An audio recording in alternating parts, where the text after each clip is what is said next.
Meanwhile, some Illinois Republicans say the Commission on Equity and Inclusion has failed its mission and should be disbanded.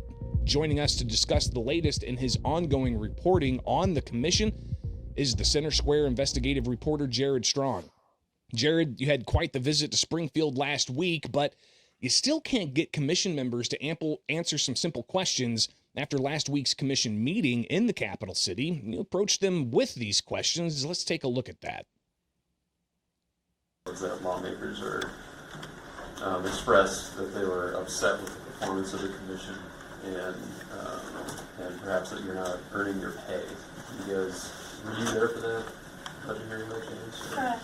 Okay. What do you make of that? I have no comment. Okay. Were you aware that the remote public participation, like the link for WebEx and the dial-in instructions, were missing from this agenda? Right now, I'm not approved to give any comments right now on this or any topic, so I apologize. Okay. But if you would like to speak with our outreach director. Oh, do you want to talk to me? The question is, can I? I'm actually getting ready for a hearing, but I appreciate you being here, and thank you so much. Or maybe you could tell me I can't. the dial-in instructions and the WebEx link were gone for this meeting's agenda. Was that just an oversight? Because it was missing from missing from the certification subcommittee meeting last week too. Again, I appreciate you being here. I'll have to respectfully decline to engage, but you have a good afternoon. And Jared, you were asking just simple questions there. Reaction to what lawmakers are saying, and then, hey, what happened with the public access link to your regular meeting? They're being polite, saying that they can't interact with you. Your thoughts on that? You saw one of the commissioners say that he wasn't authorized to speak. I mean, he's one of the bosses, so I don't know who's going to authorize him. But they've, the 7 commissioners that lead the Commission on Equity and Inclusion, along with their staff, have roundly refused to respond to any of our, requests for comment in recent months. The only information I can get out of them is through records requests. So, it has to exist as a digital or physical document for me to be able to get anything from them. So this was just kind of more of the same. It was disconcerting that for years, the commission's been around since 2022, and all of their meetings are broadcast online. You can tune in from wherever. And after state lawmakers grilled them earlier this month, it was Illinois senators, after they had a budget hearing and asked a lot of pointed questions, all of a sudden the next 2 meetings were missing that link. And that's how I had been watching it. I occasionally attend in person, but I can't help but feel that was somehow targeted at my participation in some fashion. You then sat through hours of a late evening budget request hearing in the House, including budget requests from this commission. But when the commission went in front of the House committee, what did you see, especially considering just the week before, you had senators from both parties with some pointed questions? Were commissioners ready to answer these important questions about the outcomes of their work?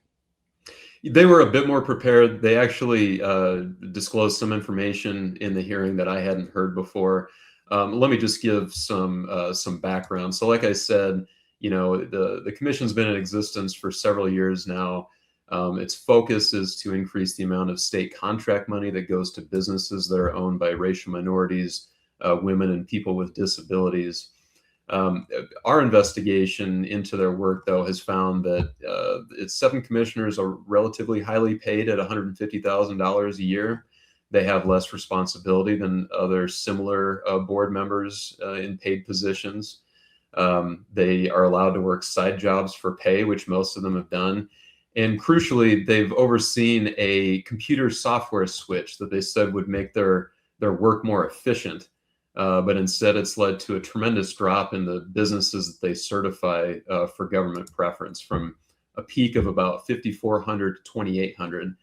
And that was the question that they were somewhat able to answer. This problem's been going on for almost 2 years now. And in the hearing, the executive director said that they were going to have it fixed by the end of June. So there weren't a lot of answers.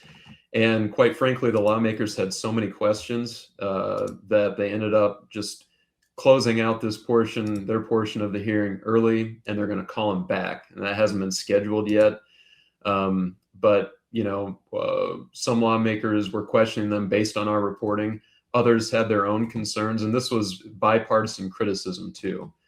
We had Representative Brad Hallbrook. He's a Republican and a member of the Illinois Freedom Caucus, which you referenced at the top of the segment. They want to disband the commission. He told me after the hearing that he's heartened that Democrats are taking notice of what's going on.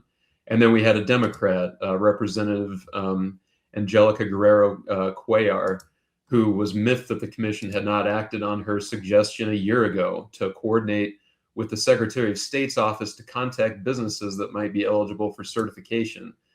She told me after the hearing that the commission's staff has not adequately explained how they operate, and that she needs more information before considering whether lawmakers should, alter its structure.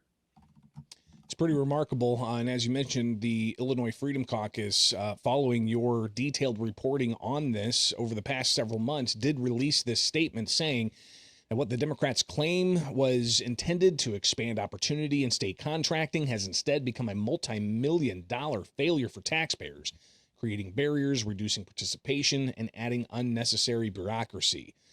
So what's next for this story? You mentioned that they, are expected to come back in front of a House committee that has yet to be scheduled, but do you think that this is actually going to bring about changes to the commission, to how much they're paid, to some of their policies?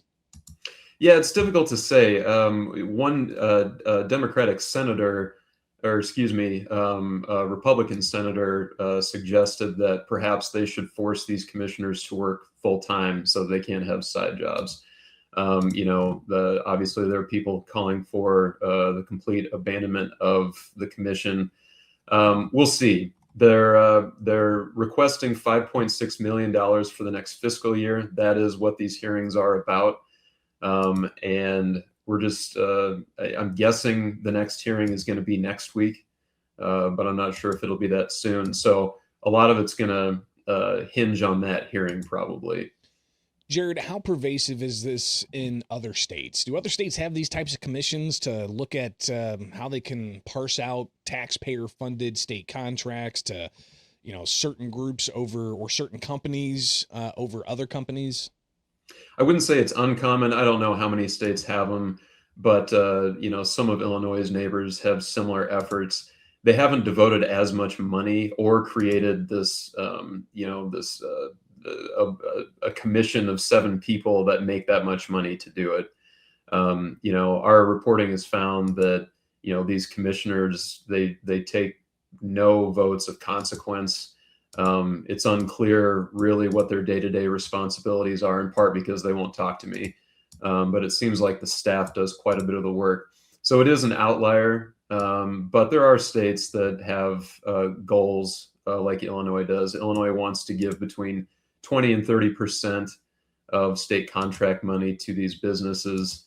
I think Wisconsin or Ohio is lower at like 15%.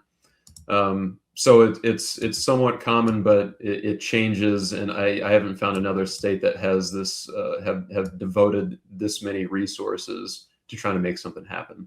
Yeah, millions of dollars, and only to see their numbers decrease. Definitely raising a lot of questions for both Republican and Democrat lawmakers in the state of Illinois. Jared Strong, investigative reporter for the Center Square. Greatly appreciate your time.